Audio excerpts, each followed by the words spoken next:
Жумалиева. Алча гүлдөгөн түндө. Окуган Бермет Сыртбай кызы. 8-бөлүм. Жаңы коркунуч. Жоодар өрт менен жалынды кечип жатты. Денесин алоолонто жалмап жаткан жалындан кутула албай, ар бир тарамышы күйүп жаткандай сезилди. Кыйкырайын десе үнү чыкпайт. Алкым эле кургайт. Ошол арада алыстан чымчыктын сайраганы угулуп, оттун жалыны акырындап басаңдай баштады. Чымчыктын үнү катуулап чыгып, кулагынын түбүнөн даана угулуп, акыры жалын таптакыр өчүп жок болду. Анын ордуна кулагына дарактардын шуулдаган добушу келип, чымчыктар сайрап, таңкы салкын абанын муздагы бетине тийип жатканын сезди. Көзүн араң ачты. Тили оозуна батпай, ушунчалык суусап жаткан экен. Алгач эле көзүнө агыш сыр менен сырдалган шып урунду. Мен кайдамын? Кайсы жерде жатам? Айланасына алсыз көз жүгүрттү. Бул жер оорукана өңдөнөт. Акыркы жолу эмне болду эле? Эстегенге аракет кылды. Ооба, эстеди. Жол чалып келиш үчүн жанына 10 чакты гана аскерди ээрчитип ашууну карай бара жатканда Амандын жигиттери капыстан кол салган. Оң акырегине ок жаңылган. Анан жанындагылар шашылыш жаратын таңышып, Алексей жана Эдгарс деген чек ара конуш кошунунун аскерлери аны тоо борундагы ийри буйру жол менен ат менен алып жөнөшкөн.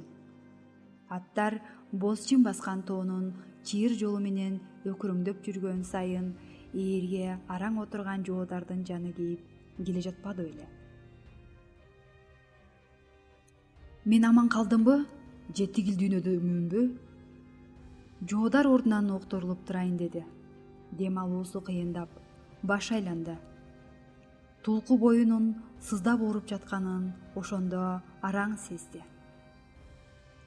Суу деп алсыз шыбырады. Үнү араң чыкты. Маңдайында капыстан бир сулуу кыз пайда болду. Агыш халат кийген, көздөрү жайнаган, ак жумаал кыз экен. Бир саамга доктордун бала кезинде айткан сөздөрү эсине түштү. Ким бейишке кирсе, аны суп-сулуу бир үр кызы тосуп алат экен деген. Бейишке келип калдымбы деп ойлоду жоодар. Мынчалык татынакай кызды буга чейин эч жерде кездештирген эмес элем.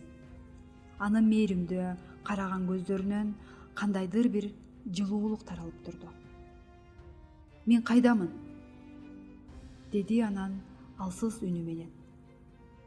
Караколдун ооруканасындасыз, деди ага назик кыз.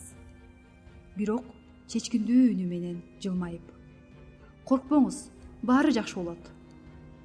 Ал колун жоодардын чекесине акырын басып, дене табын текшерди. Колдору кебезде жуп-жумшак экен. Анан Юрий Афанасьевич деп үнүн бийик чыгарып, бирөөнү чакырды. Жарадар көзүн ачты. Бир аздан кийин аппак сыр менен сырдалган бийик эшик кыйш деп ачылды. Чачын ак баскан улгайган ак саргыл, муруту калкандай арык чырай киши кирип келди. Кыз жоодарды таң калгандай, ошол эле учурда сүйүнгөндөй карай берди. Жанагы киши өзүнүн бырыш баскан, бирок олбурлуу чоң колу менен анын чекесине койду. Жакшы, деди ал башын ийкеп. Өзүңдү кандай сезип жатасың, жигит? Жоодар араң сүйлөдү. Мен жакшы, суу бергилечи. Эмнеси болсо да тирүү окшойм деп ойлоду жоодар көзүн жумуп баратып. Кийинки ирет ойгонгондо өзүн жакшы сезип калыптыр. Бирок чаңкаганы дагы эле басыла элек экен. Көзүн ачаары менен буга чейин көргөн сулуу кызды издеди. Ал ушул жерде иштейби? Бөлмөдө эч ким жок, өзү жалгыз. Көз жиберип терезени тиктеди. Бул ирет күн батып бара жаткан көрүнөт. кызгылт нурлары ал жаткан бөлмөгө чагылышып турду. Мөлтүрөгөн сулуу кыз кайда болду экен? Сулуу кызды кое турчу, деди бир ою. Мойнуңа жүктөлгөн милдет турганда үйрү кызын ойлоп эмне кыласың? Үйрү кызы деп коем да. Тигил дүйнө жок деп окутушпады беле мага. ОГПнын кызматкерлери катары алгачкы тапшырмасын ушинтип аткара албай калабы? Головкин ага өтө ишенип жатпады беле? Каабай. Минтип ооруканага жатып калганын карабайсыңбы? Анан фотографиялык эс тутуму бар эле. Ал бир нерсени бир ирет көргөндөн кийин анын ар бир майда чүйдөсүн мээсинде так сүрөт катары сактап кала алчу. Бала кезинде элдин баары эле ушундай го деп ойлочу. Бирок кийин эс тартканда алар башкача ойлонолорун түшүндү. Университетте окуп жүргөндө өзүнүн бул өзгөчөлүгүн изилдөөгө аракет кылды. Бул эдетизм феномени деп аталат экен жана тубаса болот экен. Бир катар советтик окумуштуулар буга учурда өзгөчө көңүл буруп изилдеп жатышыптыр. Владимир Сергеевич Головкин жоодар үчүн жөн гана жетекчи эмес, ал устат, насаатчы жана аталык камкордугун көрсөткөн адам эле. Головкин жоодардын өзгөчө акылын, байкоочулугун жана тайманбастыгын эң биринчилерден болуп байкаган. ВЧКда чогуу иштегенде Головкин жоодардын бандиттердин санын, курал жарагын так аныктаганына таң калчу. Анын курч мүнөзү, ар бир кырдаалды тез баамдап, туура чечим чыгара алганы далай жолу өлүмдөн сактап калган. Ошондуктан Головкин жоодардын келечеги чоң экенин түшүнүп, аны атайын Ташкенттеги окуу жайга Сагууга жөнөткөн болчу. Эми минтип азыр ал Аман Бараканов боюнча берилген милдетти аткара албай калчудай. Тез арада аракет кылбаса болбойт. Жоодар керебетте жатып ушинтип түшөлө берди.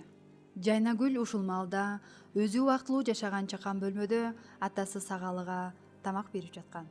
Оорукананын ашканасынан атайын куйдуруп келген идиштен калай табакка шылдыраган суюк, буурчак кошулган шорпону куюп, бир кесим каткан нанды атасынын алдына жылдырды. Тамактанып алыңыз, ата.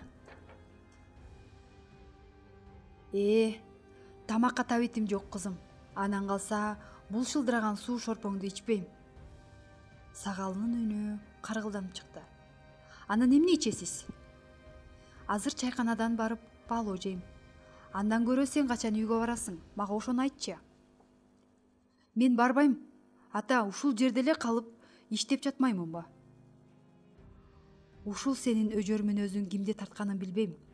Рааматтылык чоң энеңди тартып калгансыңбы?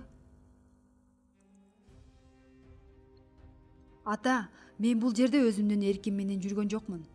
Атайын жолдомо менен иштеп жатам. Жардамчы болуп жатам. Мен болочок дарыгерлик ишимде тажрыйба топтош үчүн бул жерде калганым жакшы. Апаңа барбайм деген турасыңбы ошондо? Ал байкуш сени сагынып канчадан бери күтүп жүрөт. 1 жылдан бери көрө элек болчу. Былтыр ушул маалда келгенсиң. Эми мына 2-3 күндө үйгө турбай кайдагы бир жарадар неменин артынан ээрчип келе жибердиң. Баса, ал жигит жакшы болуп калдыбы? Ооба, деди Жайнагүл. Көздөрү кубанычтан жайнай түшкөнсүдө. Аман калды. Ошондой эле болсун. Аны мен тетиги борбордон келген чоң кызматкер деп уктум. Мен анысын билбейт экенмин, айткан жок. 3 күн жатып, араң эсине келди.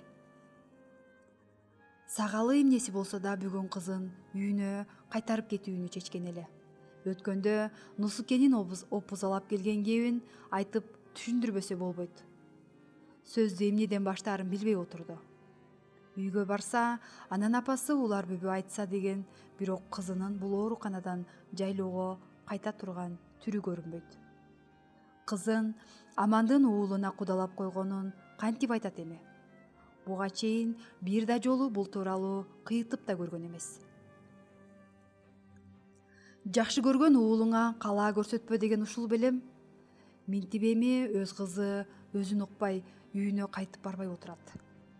Кызым, буудайдын барар жери тегирмен, кыздын барар жери күйөө дейт, деп кепти алыстан баштады Сагалы болгон күчүн жыйнап. Кыз жактырбай кабагы бүркөлө түштү. Ата, андай сөз айтпаңыз, мен капа болом. Билесиз да, билимимди улантышым керек. Сен кызым мени жакшылап ук. Кеп мындай. Сен жаңы төрөлгөн кезде көп жыл бала көрбөй жүргөн мен аябай сүйүндүм. Негизи биздин тукумда кыз балдар аябай эле аз төрөлөт. Кудайдын кулагы сүйүнсүн. Жалаң уулдар төрөлчү. Жайнагүл атасынын оозун карап калды. Чоң атаң Нарбоз би да маңдайы жарыла кубанып, 40 жылкылуу болдум деп алыс жакынга сүйүнчү айттырды. Бешик той берди. Тойдо ат жабыш, көк бөрү, айтор баары болду. Нарбоз небере кызына ушунча чоң той берди деп эл арасында укмуш кеп тарады. Жайнагүл бул тууралуу таптакыр уккан эмес экен. Таңыркай кулак түрүп калды. Ошол жерден конокко келгендердин арасында азыр басмачы атыгып кеткен Аман да бар эле, кызым. Кыз сөз кайда барат дегендей элейди. Жүрөгү бир жаман нерсени сезгендей, денеси ичиркене түштү. Ал жылдары Амандын байманасы ашып, иши өргө жылып жаткан кез эле. Ага чейин Кашкарга барып, соода кылып, абдан байыган бир кезде. Кийин кылмыш жасап, качып келип, атама корголоп жүрдү. Атамага бир үйүр жылкы бөлүп берип каралашты. Экөөбүз дос болдук. Менден бир топ жашка улуу болсо дагы абдан акылы зирек, шайдоотчан эле ал кезде Аман. Кыз мунун баарын атам мага эмнеге айтып жатат дегендей чыдамы кетти. Анан эмне болду, ата? Анан ошол жакшылар чогулуп эт жеп жаткан дасторкондун үстүндө Аман атама карап: бешик той жакшы өтүп жатат. Эми мынча болду, бийим. Кимдин күлүгү чыгып келсе, небере кызыңызга биротоло куда түшсүн, дей салды. Атам макул болду. Себеби Амандын кимди кыйытып жатканын дароо түшүндү окшойт. Анткени анын Алгыр Боз деген күлүгү бул чөлкөмгө таанымал болуп калган. Жаңы гана эркек уулу да төрөлгөн. Атам Аман менен кудалашууга каршы болбоду көрүнөт. Ошентип Амандын Алгыр Бозу марага чыгып келди. Сен бешикте жатканда эле анын уулу Асанбайга кудалаштык.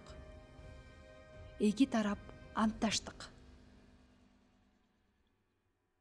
Кыз уккан кулагына ишенбей, дил болуп отуруп калды. Ошондо атасы эмнени айтканы турат ага. Кептин кыскасы, Асанбай 3-4 жашында тумоолоп чарчап калды. Анан чоң атаңдын да көзү өтүп кеткен. Мен сенин башыңды ачып келейин деп Аманга барсам, ал кийин көрө жатарбыз деп жооптошпой койду. Асанбай өлсө, агасы Нусуке бар, деди. Сагалы ушинтип айтаарын айтып, кызына карады. Жайнагүл кептин төркүнүн эми гана боолголоду. Жан дүйнөсү аңтар теңтер болуп кетти. Демек, Нусуке атама келгенби? Деп ойлоого үлгүрдү. Сагалы кебин андан ары улантты. Мен да унчукпай келе бердим. Кандай болсо да Аман бул ишти жөн калтырбай турганын билчүмүн. Алар бир күнү эски кудалыгын эске салып келбесин деп Кеңеш өкмөтүнүн билимин берип, сени калаага кетирдим. Эл болсо Сагалы кенедей кызын жалгыз тентиретип, ата бабасы көрбөгөн пишпекке жиберди деп ууду кеп болду. Жатак мектепке кабыл алынып, окуп жатканыңды уккан айрымдар бетиме түкүрүп кетишчүдөй нааразы болушту. Жалгыз кызын батыра албай, жетимдердин жатак үйүнө жиберген сендей ата курусун деп мага келгендер да четтен табылды. Жайнагүл атасынын айткан кебине капа болуп отурган. Бирок атасынын аны Амандын кудалыгынан куткарыш үчүн колунан келген аракеттерди жасап жүргөнүн угуп, таарынычы жазыла түштү. Буга чейин аны билимди абдан баалаган адам деп эсептеп келген болсо, эми атасынын түпкү сыры маалым болду. Демек, аны Амандардан качырып жүргөн тура. Сагалы оор жүк баскандай ынтыгып, анан араң айтты. Өткөндө Нусуке келиптир. Сени быйыл күйөөгө беришим керек экен ага. Болбосо катуудан казаның, жумшактан гүлүң калат деди. Ушуну айткан атасы башын жерге салды. Кыз эмне кыларын билбей айласы куруй түштү. Нусуке тууралуу атасы Амандай болуп айтканынан кайтпайт деп уккан. Жан дүйнөсүн канчалык коркунуч бийлесе да, Жайнагүл акылын пештегенге аракет кылды. Ошол Нусукенин айтканындай эле болуп калмак беле? Өкмөт деген бар. Анан калса, ал кылмышкер. Тоолорго жашынып качып жүрөт. Өкмөттүн өкүлдөрүнө арызданса болот. Кыз өзүн ушинтип сооротто. Бирок кайра бир коркунуч толгонтто. Нусукеден баш тартып, өкмөткө арызданып, аны каматып салса, кийин атасына зыяны тийбейби? Анан калса, ал кызыл аскерлердин колуна түшпөй, атасы экөө көй капта өздөрү бий, өздөрү хан болуп жашоосун өткөрүп жаткан адам. Кызыл аскерлер Нусукени кармай албай жатышат деп укпадыбы? Кармай албай жүргөндөрүнүн бири тигинтип жарадар болуп ооруканада жатпайбы? Эмнеге дересине бүгүн эртең менен көзүн ачкан жоодар түштү. Эми эмне болот? Сен коркпо кызым, деди ошол маалда атасы анын оюн окуп алгандай. Ал мага азырынча тийбейт. Сен азыр апаңа жайлоого барып, анын сагынычын таратып кел. Анан калаага кайра кетирип жиберейин. Нусукени мага кой. Ата, сизге зыяны тийип калсачы? Эмне кылып алмак эле балам? Анын атасы экөөнүн заман өткөн. Өкмөт деген бар. Бирок айтарын айтып алып, сагалы ичинен үрөгү учуп отурду. Нусуке 1-2 жыл мурда анын кайда жүргөнүн чек ара гарнизонуна айтып койгон бир айылдашын атка сүйрөтүп өлтүрткөнүн уккан. Аны менен тим болбой, ал бечаранын артында жесир калган аялын, бала чакасын түндөп келип малай кылыш үчүн тоого алып келип кеткенин уккан. Анын башына дагы ошол тагдыр түшүп калышы толук мүмкүн. Атасынын ойлуу отурганын көргөн кыз анын көңүлүн жубаткан болду. Ата, мен идиштерди ашканага берип келейин. Мен калаага барбайм. Нусуке боюнча иштер бүтмөйүн, апам экөөңөрдүн жаныңардан карыш да жылбайм. Ошентти да сыртка чыкты. Көңүлү чөгүп, жүрөгү кысылды. Заматта кечээги кыялдары талкалангандай болду. Анын Фрунзеден окуп жаткан медициналык техникумду аяктасам, Ташкентке барып окуумду улантсам деген кыялы да бар эле. Болгондо дагы хирург болсом дейт. Ал үчүн өзү окуган окуу жайдын билими азырынча чектелүү болчу. Дарыгерлик өзүнүн кызыктуу дүйнөсүнө күн сайын тартып бара жаткан эле. Эми минтип кайдагы бир Нусуке дегени чыга калып, аны да, үй бүлөсүн да бейпайга салып отурат. Катуу ойлонгон кыз колундагы баштыктагы калай табактардын бири-бирине тийип калдыраганын да сезбей, дел болуп кетип бара жатты.